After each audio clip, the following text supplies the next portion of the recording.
Hello, welcome my channel. जैसा कि आप देख रहे हैं, मेरे बोर्ड पर लिखा हुआ है कि आज हम आपको दिलाएंगे नरेशन से छुटकारा। काफ़ी लोगों को यह परेशानी रहती है कि नरेशन हमें समझ में नहीं आता है, तो हमने उसको काफ़ी डिटेल में अध्ययन करने के बाद देखे कि किस कारण से नरेशन समझ में किसी को नहीं आती, और उन्हीं कारणों को मैंने अपने ऊपर भी अप्लाई किया तो देखा कि मैं अच्छी तरह समझ रहा हूँ। तो इसी अनुभव के आधार पे मैं आपके बीच उस नरेशन को पढ़ाने की या सिखाने की कहिए की कोशिश करूँगा, जो कि एकदम इफ़िशियंट आपको भी लगेगा कि वाह, इतना अच्छा तरीका से नरेशन कैसे समझ में आ गया। आपको पता भी नहीं चलेगा कि यही था narration.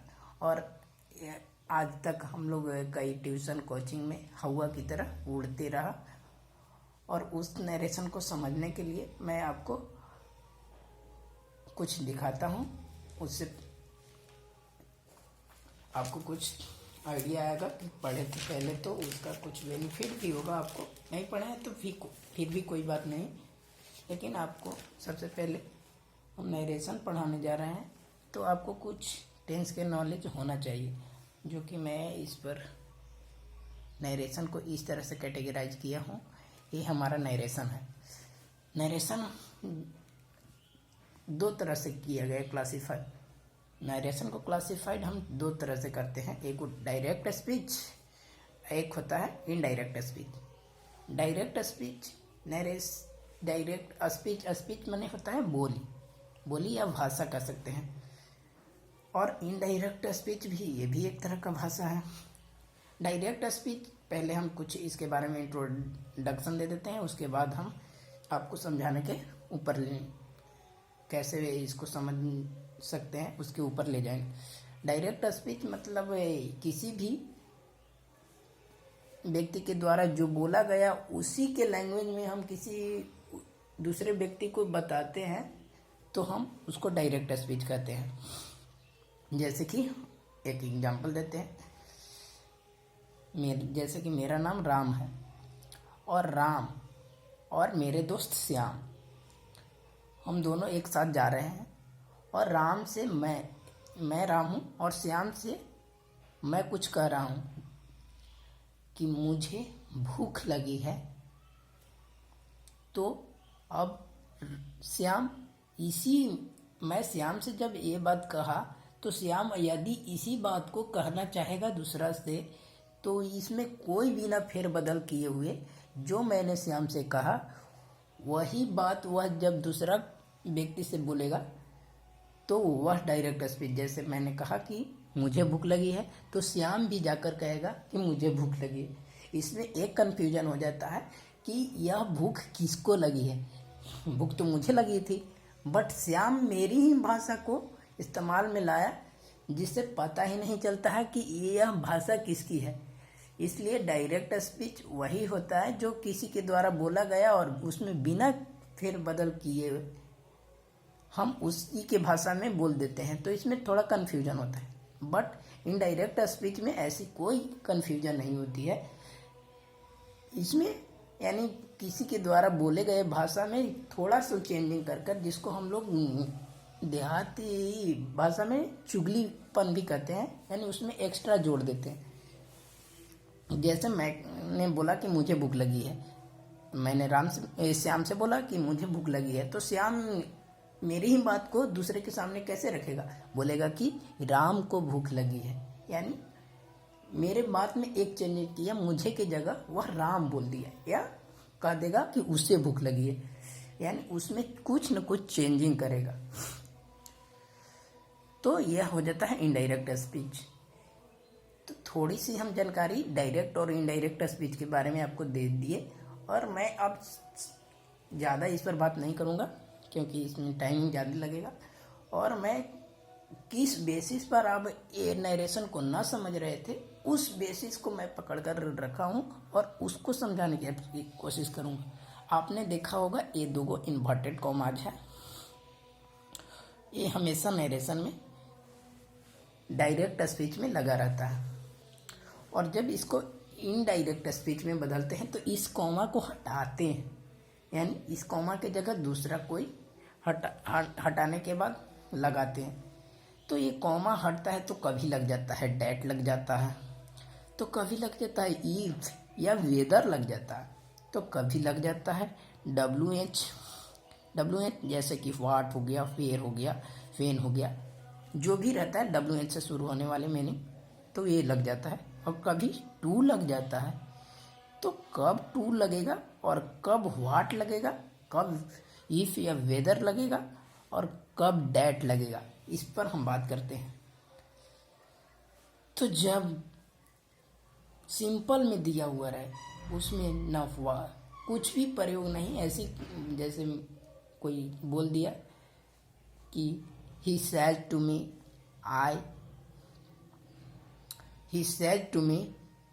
I am very bad, ऐसा कोई बोल दिया तो इसमें कोई चेंजिंग है ही नहीं। तो इसमें चेंजिंग जब ना हो तो उसका इन्वर्टेड कॉमा को हटाने के बाद हम डैट का प्रयोग करते हैं। जैसे यहाँ पे हम लिख दिए हैं कि सिंपल रहेगा, कोई भी सेंटेंस सिंपल रहेगा तो हम डैट का प्रयोग करेंगे। फिर इफ या वेदर कब कब प्रयोग करते हैं, जब शुरुआती दौर में ऐसे लिखा रहेगा, जैसे मैं लिखता हूँ यहाँ पे, Ram says inverted commas, Ram says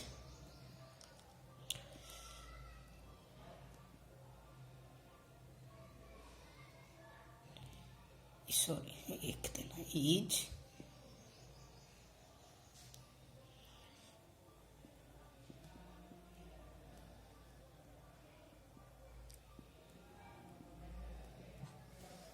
Ram कहा क्या वह बीमार है। तो ऐसा यहाँ पे देखिए इंट्रोगेटिव आता है। इंट्रोगेटिव जब भी आए तो हम वहाँ पे जो यहाँ दिख रहा था कि इफ या वेदर का प्रयोग करते हैं, तो यानी इंट्रोगेटिव दिखने पर ही इफ या वेदर का प्रयोग करेंगे। इंट्रोगेटिव रहने पर इफ या वेदर। और इंट्रोगेटिव सेंटेंस आप भी जानते होंगे कि दो तरह से होता है। एक होता है डायरेक्ट, ये जो इंट्रोगेटिव था ऐसा, लेकिन एक कई इंट्रोगेटिव में रहता है उसके पहले एक्जुलरी वर्ब के पहले व्हाट, वेयर, व्हेन,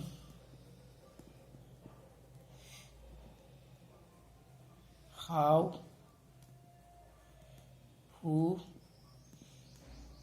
इसके बाद एक्जुलरी वर्ब लगा रहेगा, एमिजार हो या शैल विल हो या वाज वर हो।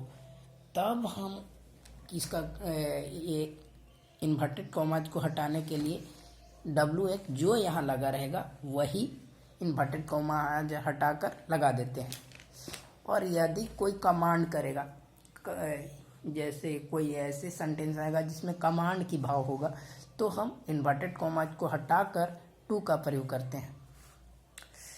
यानी ये रहा इन्वर्टेड कॉमाज को हटाने का 4 तरीका होता है। फर्स्ट तरीका होता है सिंपल रहेगा तो हम इन्वर्टेड कॉमाज को हटाकर डैट का प्रयोग करेंगे। यदि उसमें इंट्रोगेटिव रहेगा जिसमें व्हाट वेयर पहले नहीं लगा रहेगा, केवल एम इज आर पहले लगा रहेगा, इंट्रोगेटिव रहेगा तो हम इफ या वेदर का प्रयोग करेंगे। ज़्यादातर सेंटेंस में इफ का ही प्रयोग होते हैं, 90% इफ का और 10% में ही वेदर का प्रयोग होते हैं।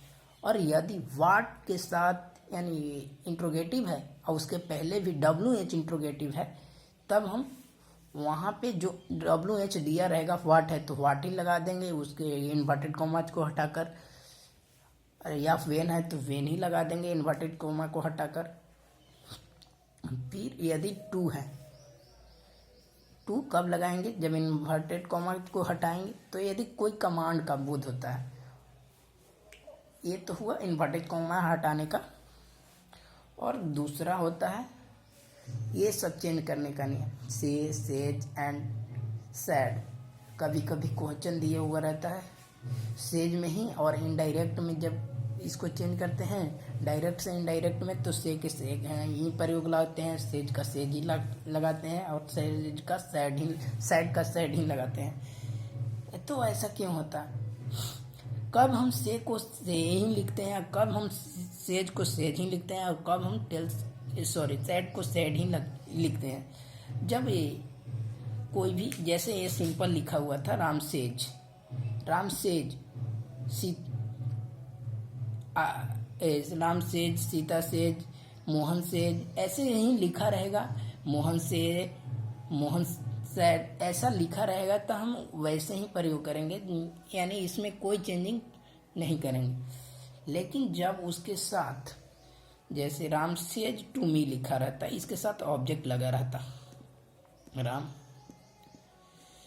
सेज टू मी या राम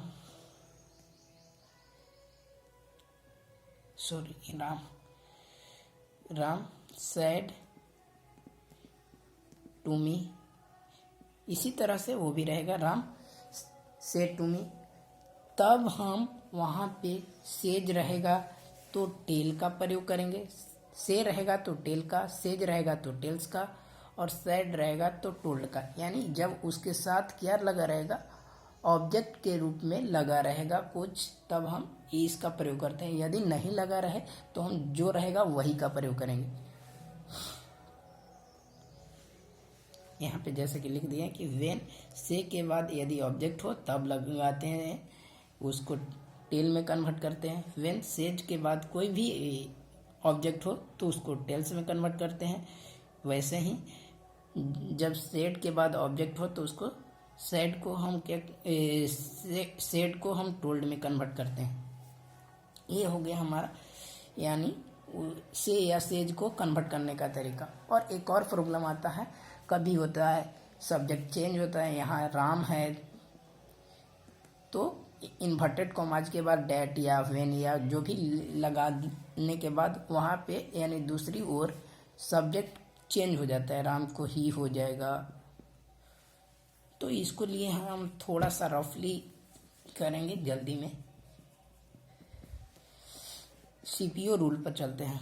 सीपीओ रूल, सी से होता है कंजक्शन। कंजक्शन के हमने चेंज करने के लिए से दिखा दिया कि कब कब कैसा कंजक्शन, यानी इन्वर्टेड कॉमाज कब चेंज कैसे होता है।